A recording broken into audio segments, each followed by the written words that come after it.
35장 1절에서 15절까지 말씀입니다. 한 절씩 교독하겠습니다. 하나님이 야곱에게 이르시되 일어나 베델로 올라가서 거기 거주하며 내가 내 형 에서의 낯을 피하여 도망하던 때에 내게 나타났던 하나님께 거기서 제단을 쌓으라 하신지라.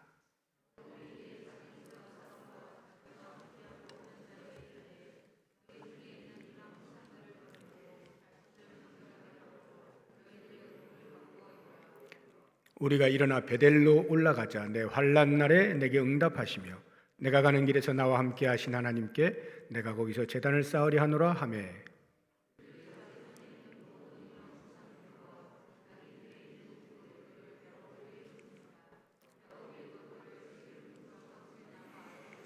그들이 떠났으나 하나님이 그 사면 고울들로 크게 두려워하게 하셨으므로 야곱의 아들들을 추격하는 자가 없었더라.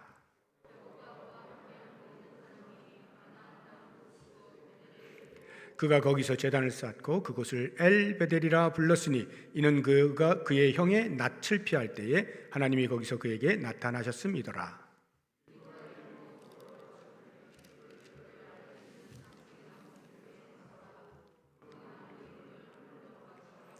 야곱이 밧단 아람에서 돌아오매 하나님이 다시 야곱에게 나타나사 그에게 복을 주시고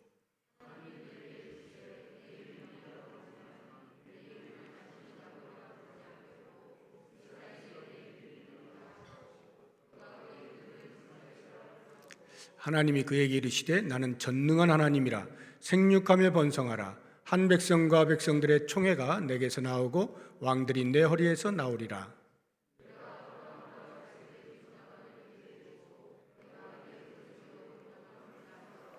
하나님이 그와 말씀하시던 곳에서 그를 떠나 올라가시는지라.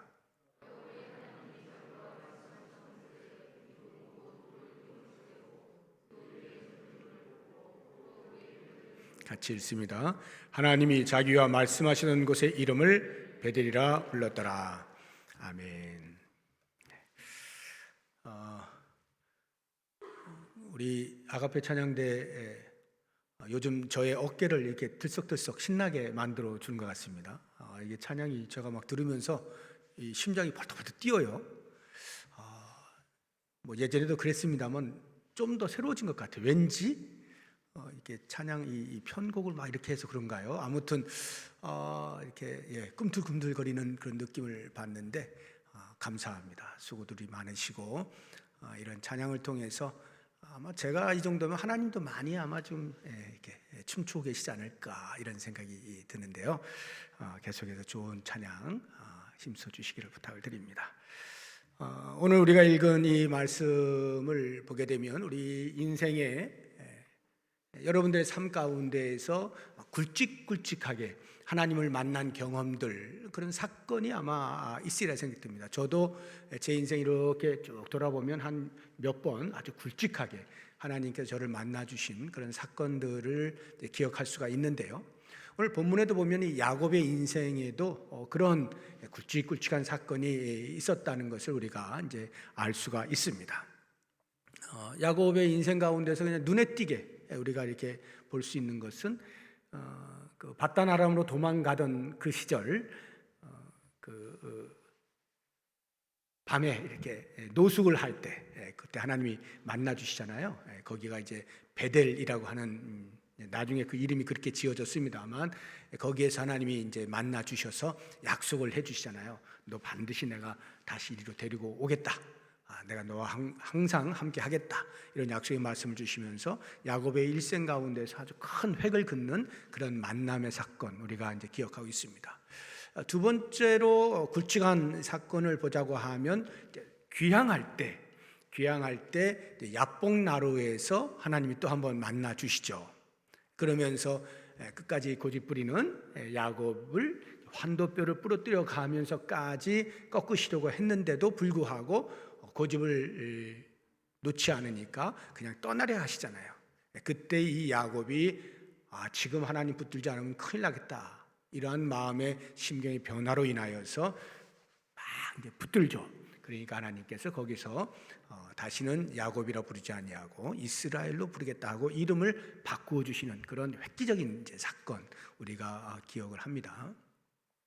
그리고 이제 오늘 보는 이 장면, 여기가 또 한 번에 아주 굵직한 사건이라고 볼 수가 있는데, 우리가 보통 일반적으로 야곱의 일생 가운데서 제일 기억에 나는 사건 이렇게 물어보면 10중 8구 이 야복나루 사건으로 이제 보통 성도들이 이야기를 하셔요. 왜냐하면 그게 이제 지금까지 우리가 들어온 바에 의하면 야곱이 열심히 기도해 가지고 하나님마저 이렇게 하나님의 고집을 꺾은 야곱의 기도 이렇게 많이 들어왔기 때문에 멋져 보이잖아요. 그리고 뭔가 이렇게 끝까지 붙들고 기도했을 때 하나님이 들어주시는구나, 뭐 이런 것에 대한 어떤 쾌감 이런 것들이 있어가지고 야복나루의 사건을 제일 기억을 많이 하게 되는데요. 저는 개인적으로 오늘 본문의 말씀이 야곱의 일생 가운데서 가장 중요한 전환점이 되는 순간이 아니냐 이렇게 이제 판단을 하고 있습니다. 마치 이제 아브라함의 일대기에서 아브라함도 역시 마찬가지로 하나님께서 굵직굵직하게 만나 주셨던 사건들이 있는데, 그 가운데에서 이제 하이라이트라고 한다면 아마도 창세기 22장에 나오는 그 아들 이삭을 바치는 그 사건 속에서 하나님께서 아브라함을 인정하시는 그 장면이 아닐까 하는 생각이 들거든요. 그거 잠깐 보시면 22장 12절에 이렇게 말씀하시죠. 아이에게 손을 대지 말아라. 그에게 아무 일도 하지 말라. 내가 내 아들 내 독자까지도 내게 아끼지 아니하였으니 내가 이제야 내가 하나님을 경외하는 줄을 아노라 하고 아브라함의 믿음에 대하여 도장을 찍어주시는 이 사건, 이것이 아마 아브라함의 일생 가운데서 아마 하이라이트가 아닐까 하는 생각이 들어요.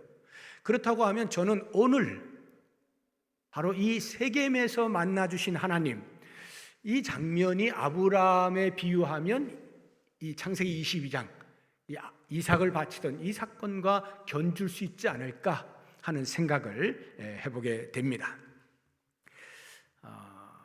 바로 여기에서 야곱이 하나님을 만나고 그 장소를 이렇게 부릅니다. 6절 한번 보세요. 야곱과 그와 함께한 모든 사람이 가나안 땅 루스 곧 베델에 이르고 그가 거기서 제단을 쌓고 그곳을 엘 베델이라 불렀으니 이는 그의 형의 낯을 피할 때에 하나님이 거기서 그에게 나타나셨습니다. 해서 이제 베델로 가서 그 베델의 자리를 엘 베델이라고 불렀습니다. 엘이 하나님이거든요. 엘이 하나님이에요. 벳엘도 마찬가지로 베트가 집이에요. 그 벳엘 하면 엘의 집, 하나님의 집 이런 뜻이거든요.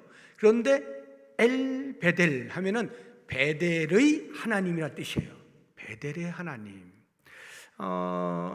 이렇게 야곱이 그 자리를 베델의 하나님이라고 부르는 데는 어떤 의미가 있겠죠. 바로 그것을 이제 오늘 같이 한번 묵상을 해보려고 하는 것인데요. 야곱이 베델에 가기 전에 머물고 있었던 곳은 이제 세겜입니다. 이제 세겜에 머물러 있는 야곱에게 하나님께서 찾아오시죠. 그리고는 제일 먼저 하신 말씀이 1절 보면 두 개의 명령을 하고 계시는데, 하나님이 야곱에게 이르시되 일어나 베델로 올라가라.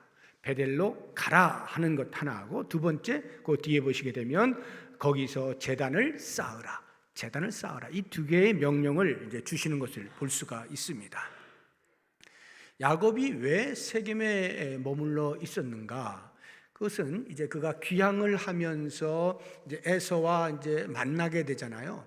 두려움 가운데 만났지만 그래도 하나님께서 은혜를 주셔서 에서의 환대를 받게 되어집니다. 그리고 에서가 야곱 일행을 자기가 살고 있는 세일산 쪽으로 이제 데리고 가려고 하는데 야곱이 일단 완곡하게 거절을 하고 먼저 가 계시면 제가 따라갈게요 하고는 이 야곱이 세겜에 머물게 되어집니다. 근데 여기에서 원래는 그가 이제 갔을 때 하나님을 만났던 그 베델이라고 하는 장소로 다시 돌아와야 되잖아요. 거기서 약속한 바가 있으니까 돌아와야 되는데 베델로 오지 아니하고 세겜에 머물러 있었단 말이죠. 근데 이 머물러 있는 것이 1년, 2년이 아니라 약 추정을 해보면 한 10여 년 정도 세겜에 머물러 있었던 것입니다. 이와 같은 가야 할 곳을 가지 아니하고 엉뚱한 곳에 거주하고 있을 때 거기에서 큰 사건을 야곱이 경험하게 되죠. 하나의 큰 고통과 그에 따른 하나의 큰 곤경을 만나게 되는데, 그 고통이라고 하는 것은 아버지로서 견딜 수 없는 마음의 상처, 자기의 딸이 그 지역에 있는 세겜이라고 하는 주장에 의해서 강간을 당하는 사건을 만나게 되죠. 34장 2절 보시면, 히위 족속 중 하몰의 아들 그 땅의 주장 세겜이 그를 보고 끌어들여 강간하여 욕되게 하고 하는 상상할 수 없는 일이 벌어지게 된 거예요. 그러니 이 일로 인하여서 이제 세겜이라고 하는 주장은 비록 이렇게 실수는 하였지만 그 딸 디나가 마음에 들어가지고 결혼을 하려고 합니다. 그래서 야곱에게 찾아가서 결혼만 시켜주시오. 그러면 뭐든지 원하는 데 다 드리겠습니다. 이렇게 협상을 하고 있는데, 그 자리에 야곱의 아들들이 참석하여서 하나의 꾀를 내어서 당신들이 할례를 다 받으면, 남자들이 다 할례를 받으면 우리와 같은 결혼할 수 있는 그러한 자격이 있다라고 보고 같이 그렇게 통혼을 하도록 하겠습니다 라고 해요.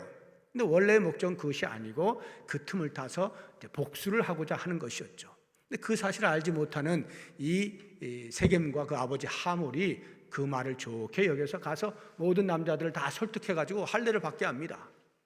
그냥 하자고 하면 안 할 테니까 빨리 하시오. 그러면 저 야곱 일행이 가지고 있는 모든 재물이 다 우리께 됩니다. 이렇게 이제 또 나름대로 자기들 나름대로 꾀를 내 가지고 설득을 해서 다 할례를 받고 있는 3일째, 도무지 남자들이 힘을 쓸 수 없는, 움직일 수 없는 그 상황에서 레위와 시므온을 중심으로 해서 완전히 도륙을 해버립니다. 그리고 나머지 야곱의 아들들은 가서 노략질을 막 하는 거예요. 약탈을 하는 거예요. 이런 일이 벌어지게 되니까 그 소식을 듣게 된 야곱이 땅을 치면서 걱정을 하는 거예요. 왜냐하면 이제 이 소식이 곧 그 인근에 있는 다른 부족들에게도 다 들어갈 텐데, 그러면 그 부족들이 연합하여서 우리를 치게 되면 우리가 그걸 대적할 수 있는 힘이 어딨냐, 너희들 어쩌자고 그렇게 한 거냐 하고는 그 아들들을 책망하면서 이제 큰 근심 가운데 빠져 있는 거예요. 바로 그와 같은 상황에서 하나님께서 나타나시는 거죠. 그 부족들의 표적이 된다라고 하는 이 근심 걱정을 한번 보게 되면 34장 30절에 이렇게 표현하고 있습니다.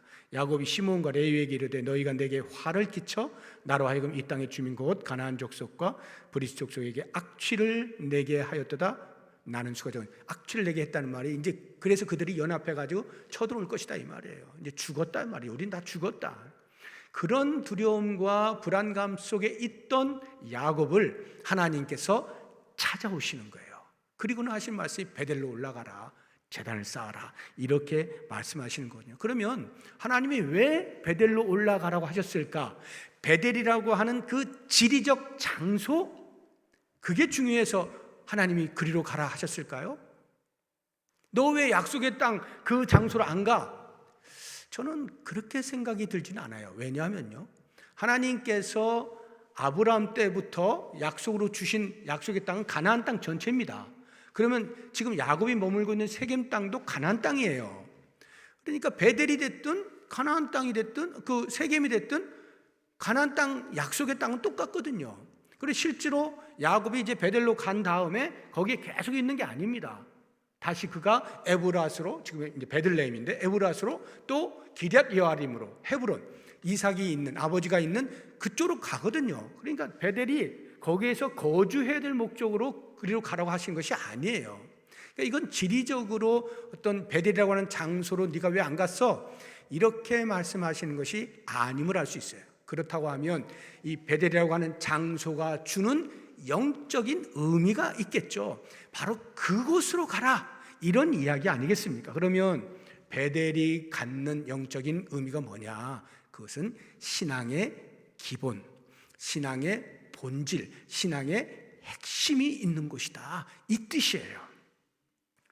그러면 지금 야곱이 있는 세겜은요, 그 핵심에서 벗어난 주변이라는 거예요. 거기는 주변이에요.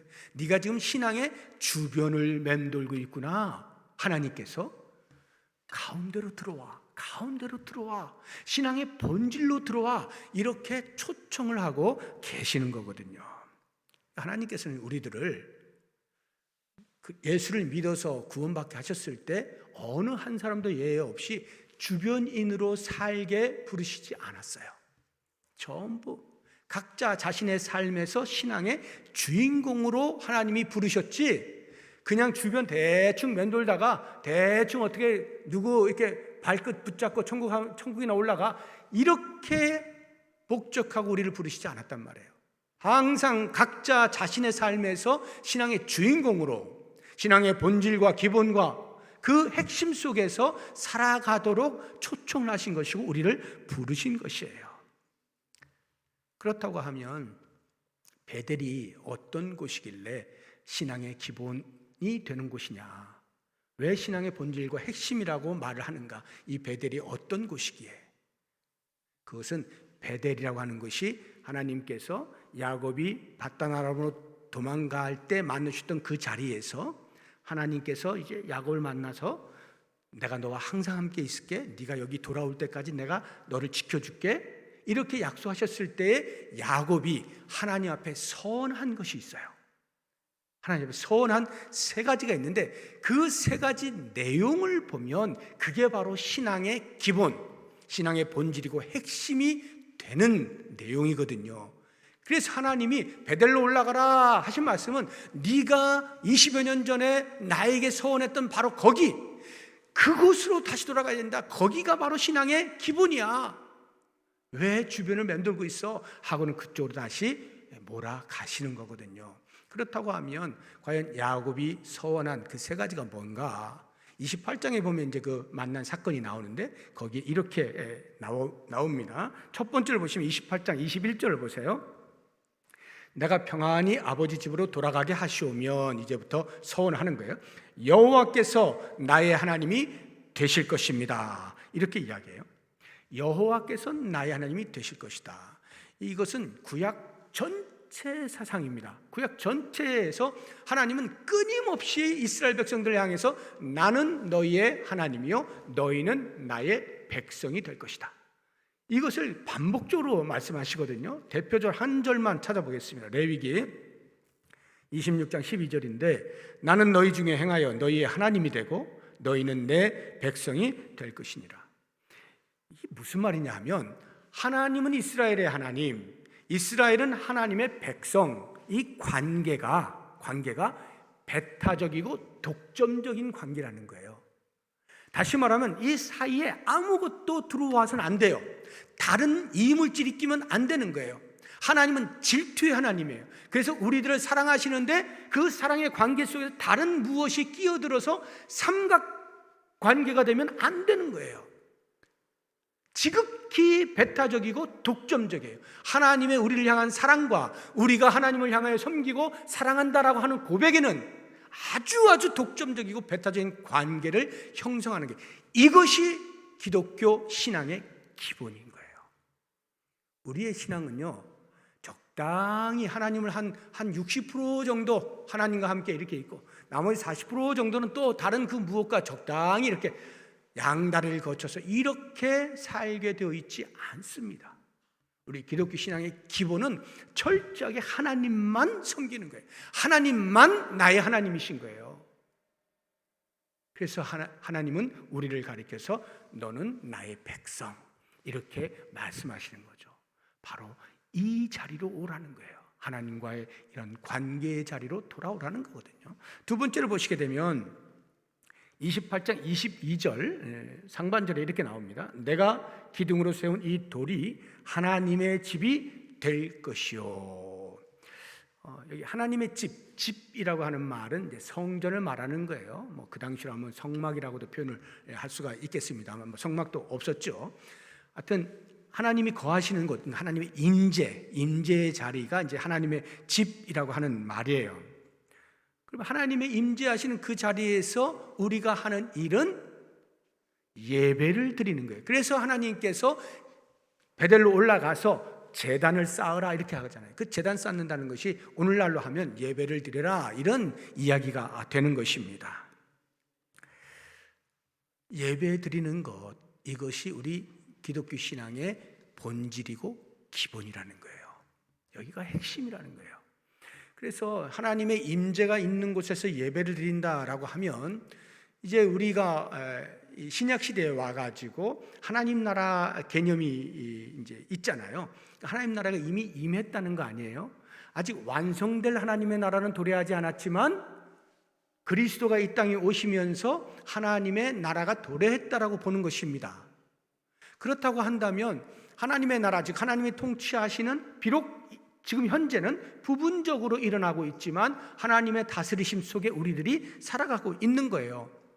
그러면 우리가 신앙의 기본을 갖는다 하는 것은 다른 그 어떤 것보다 예배를 중요시 여기는 거죠. 예배 드리는 것이에요.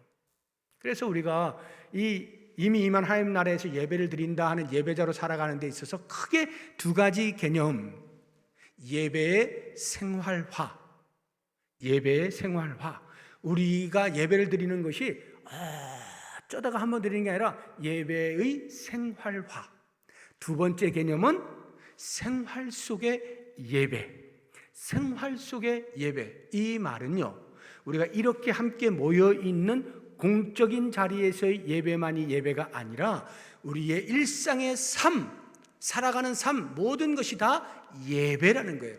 예배자로 살아간다는 거예요. 그래서 우리가 정직해야 될 이유가 거기에 있는 거예요. 거짓말을 하는 순간 하나님 앞에 예배를 드리면서 온갖 더러운 것을 다 묻히고 예배 드리는 것과 똑같은 거예요. 그래서 우리가 정직해야 되는 거, 바른 윤리를 가져야 되는 것이고, 생활 속의 예배, 이 두 가지 개념이 다 들어있는 이야기죠. 이게 기독교 신앙의 기본이고 본질이고 핵심입니다. 베델로 올라가라 하는 말은 바로 이 이야기예요. 이걸 회복하라는 거거든요. 마지막 세 번째를 보시게 되면 28장 22절 뒷부분인데요. 하나님께서 내게 주신 모든 것에서 10분의 1을 내가 반드시 하나님께 드리겠습니다 하는 서원을 합니다. 10분의 1을 반드시 드리겠습니다. 이제 이 야곱의 표현을 보게 되면요, 마치 이렇게도 생각이 들어요. 야, 이제 하나님을 인식을 했어요. 이제 하나님을 만났으니까 하나님 인식을 해서 하나님이 나보다 높으신 분이구나. 그래서 마치 이제 상납금을 바쳐야 되는 이런 개념으로 혹시 여러분 11조를 오해하시면 안 됩니다. 우리가 11조 생활하는 데 있어서 하나님께 상납금 드려야지, 하나님은 이게 필요치 않으신 분이, 이게 전혀 필요치 않아요. 모든 게 다 하나님의 것인데 무슨 우리의 11조 상납금을 받아가지고 뭐 하시려고 하나님이 그걸 받으십니까? 상납금 개념이 아니에요. 그러면 돌아오게 하시오면 제가 10분의 1을 드리겠습니다. 마치 어떤 일을 해주면 그거에 대한 답례로서, 답례금으로 내가 드리겠습니다. 이런 개념으로도 오해하시면 안 됩니다.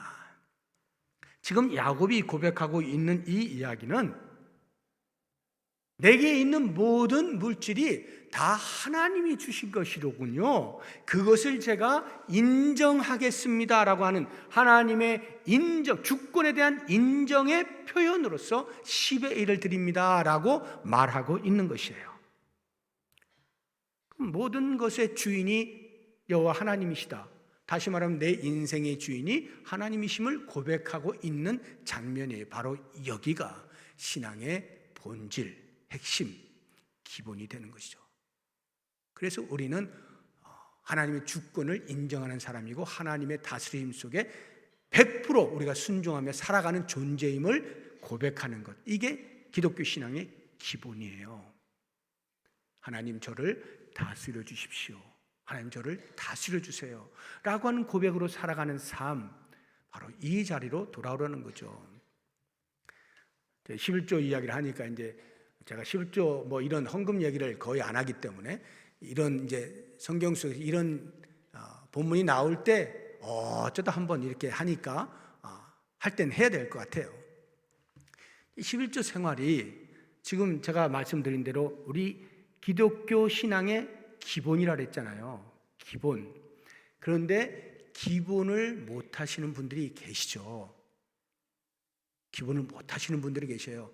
그런 생각을 잘 못하기 때문에 그래요.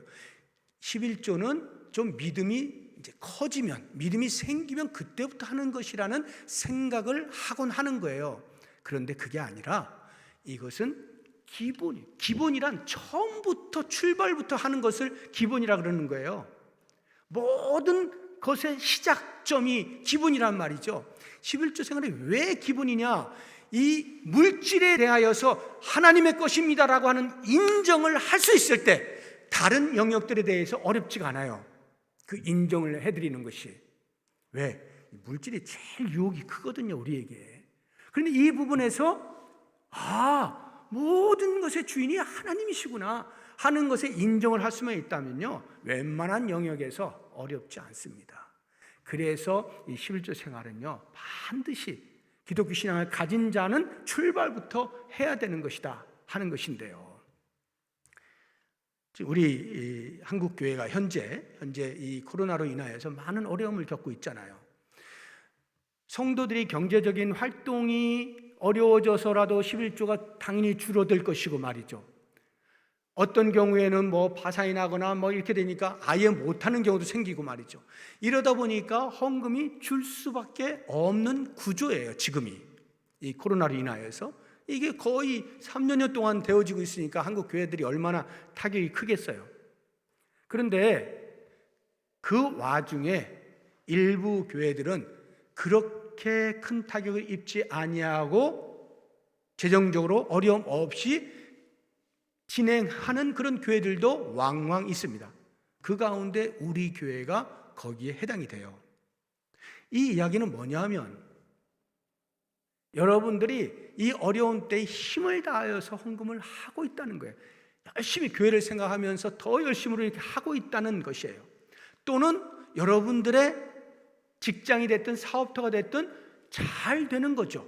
그러다 보니까 11조가 느는 거고, 이런 것이 있어요. 또는 이것이 정말 중요한데, 그동안의 그 신앙의 기본으로서의 11조 생활을 잘 못하셨던 분들이 여하한 어떤 사건을 통하여서 내가 해야 되는구나 하는 것을 깨닫고 새롭게 11조 생활을 하시는 성도들이 늘어난 경우에도 있습니다. 근데 저는 이 마지막 부분이야말로 정말로 제가 간절히 원하는 바인 거예요. 어느 누구를 막론하고 어떤 경제활동을 하는 사람이라고 한다면 크기는 전혀 상관이 없어요. 크기는 10만 원을 내가 한 달에 벌면 만 원을 하면 되는 거예요.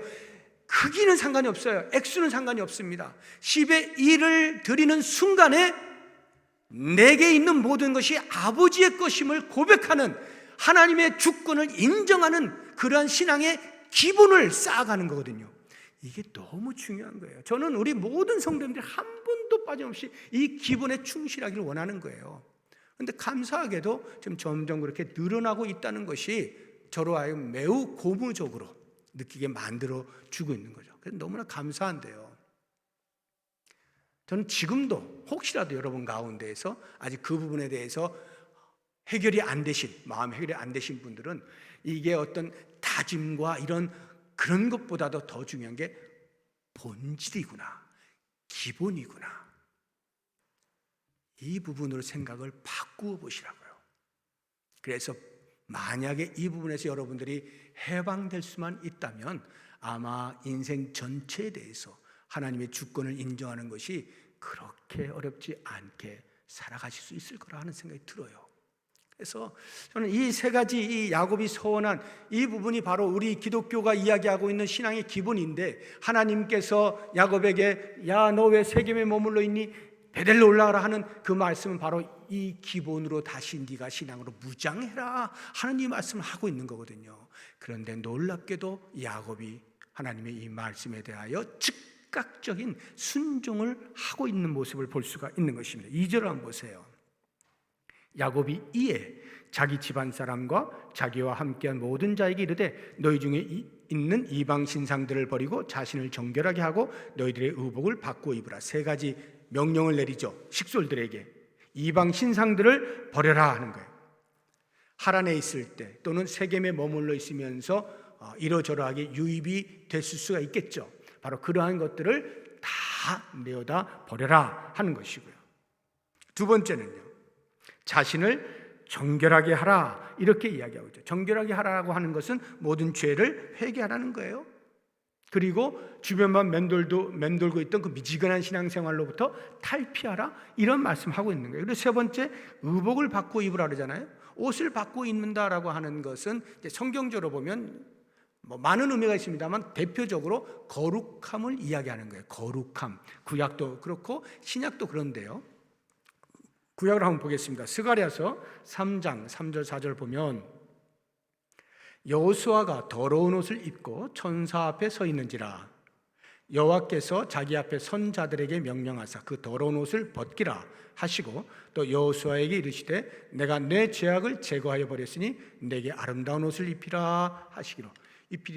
이 이야기가 뭐냐면 더러운 옷이라고 하는 것이 거룩으로부터 멀어져 있는 그러한 삶을 말하는, 그것을 새롭게 입힌다, 새 옷을 입힌다라고 하는 것은 거룩으로 바꾸어 주신다 하는 이야기거든요. 이것이 신약 시대에 와서도 그대로 적용이 되어져서 이제는 조금 더 다른 표현을 쓰고 있는데요. 우리 로마서 한번 보겠습니다. 13장 13, 14절인데 낮에와 같이 단정히 행하고 방탕하거나 술 취하지 말며 음란하거나 호색하지 말며 다투거나 시기하지 말고 오직 주 예수 그리스도로 옷 입고 정욕을 위하여 육신의 일을 도모하지 말라.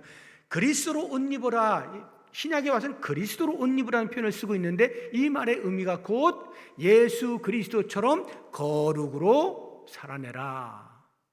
그리스도를 믿어 구원에 이른 신분적 의 거룩뿐만 아니라 이제 그리스도의 성품과 그리스도께서 행하신 일들에 대해서도 닮아감으로써 삶의 질 자체가 거룩해져야 된다라고 하는 이 옷에 받고 있는다는 말은 거룩의 삶을 의미한다는 것을 알 수가 있습니다. 자, 그래서 우리가 오늘 이 야곱에게 임한 놀라운 하나님의 임재와 베델로 올라가라 하신 이 기본에 충실하라, 영어로 하면 back to the basic, 베이직으로 기본으로 돌아가라 하는 이 명령, 이것을 통하여서 우리가 정리를 해보면 이렇게 돌아가게 될 때, 신앙의 기본으로 돌아갈 때 어떤 현상이 벌어지느냐. 놀랍게도 야곱이 지금 하나님을 만나던 그 순간에 이 세겜에 있는 다른 부족들에 의해서 공격을 당할까 심한 두려움 가운데 있었던 야곱인데요, 담대하게 베델로 올라갈 것을 결정하게 되어지면서 어떤 변화가 일어나느냐. 더 이상 세상을 두려워하지 않게 되는 거예요. 오히려 세상이 야곱을 두려워하게 되어지는 역전이 일어나게 됩니다. 5절 한번 보겠습니다. 그들이 떠났으나 하나님이 그 사면 고울들로 크게 두려워하게 하셨으므로 야곱의 아들들을 추격하는 자가 없었더라. 야곱의 두려움이 사라져버린 거예요. 야곱이 하나님의 말씀에 순종하여서 베델로 올라가고 있는데 오히려 주변 고울 사람들이 그 야곱을 오히려 두려워해서 쫓아갈 생각을 못했다, 이렇게 표현하고 있는 거예요. 이게 바로 기본에 충실하게 되어질 때 우리에게 임하는 놀라운 복입니다. 그리고 또 하나의 복이 있다고 하면 그것은 언약의 재갱신인데요. 우리 9절 이하를 한번 보시기 바랍니다. 9절부터 12절까지인데 하나님께서 이제 이 베델로 온 야곱에게 어떠한 언약의 재갱신을 주시는지, 어떠한 복을 주시는지 9절부터 12절까지 우리 같이 한번 읽어보겠습니다. 야곱이 밧단 아람에서 돌아오매 하나님이 다시 야곱에게 나타나사 그에게 복을 주시고 하나님이 그에게 이르시되 내 이름이 야곱이지만은 내 이름을 다시는 야곱이라 부르지 않겠고 이스라엘이 내 이름이 되리라 하시고 그가 그의 이름을 이스라엘이라 부르시고 하나님이 그에게 이르시되 나는 전능한 하나님이라 생육하며 번성하라. 한 백성과 백성들의 총회가 내게서 나오고 왕들이 내 허리에서 나오리라. 내가 아브라함과 이삭에게 준 땅을 내게 주고 내가 내 후손에게도 그 땅을 주리라 하시고. 이미 야복나루에서 계명을 해주셨잖아요. 야고보에서 이스라엘로. 그런데 아직 설익은 거예요. 이스라엘이라고 하는 이름을 불림받기에는 아직도 설익은 거예요. 그런데 바로 이 자리에서 드디어 신앙의 기본으로 돌아오게 되어질 때 하나님께서 야곱을 향해 다시 한번 약속하시는 게, 이제는 더 이상 야곱이라 불릴 일이 없을 것이다. 너는 이제 이스라엘이다. 하나님께서 이삭을 바치는 아브라함의 믿음을 인정해 주시는 것처럼 이제 이 야곱에 대하여서도 인정을 해 주시니, 그래, 네가 드디어 베델로 돌아오는구나, 네가 드디어 신앙의 기본으로 다시 돌아왔구나, 내가 너를 인정하마 하고는 이스라엘이라고 하는 이름을 다시 한 번 더 도장을 찍어주시면서 그와 그의 자손들에게 땅과 번성의 복을 약속해 주시는 이 장면을 보게 되어지는 것입니다. 사랑하는 성도 여러분, 이 야곱의 인생을 보시면서 어떤 생각이 듭니까? 하나님도 내 인생 가운데 여러 차례 찾아오셨는데 과연 내가 얼마나 그것을 신경 쓰고 이것이 나에게 어떠한 일이 일어나게 되어질 것인가 라고 생각하면서 받아들였는지 돌아보십시오. 그리고 다시 한번 오늘 이 시간이 하나님이 나에게 찾아오시는 기회라 이렇게 보시면서, 지금까지 만약 내가 주변인으로 살았다고 한다면 더 이상 주변인으로서의 삶을 종식시키시고 주인공으로서 신앙의 기본으로 다시 돌아가서 하나님께서 내 삶 가운데서 원하시는, 그래 네가 그렇게 살아야 되는 거야 하는 그 삶으로 나아가셔서 하나님께서 활짝 웃으시고, 그렇구나, 신앙의 삶이란 바로 이런 것이로구나, 신앙의 맛도 보시면서 멋진 신앙의 삶을 살아갈 수 있는 우리 모든 성도님들 되시기를 주의 이름으로 축복합니다. 기도하겠습니다.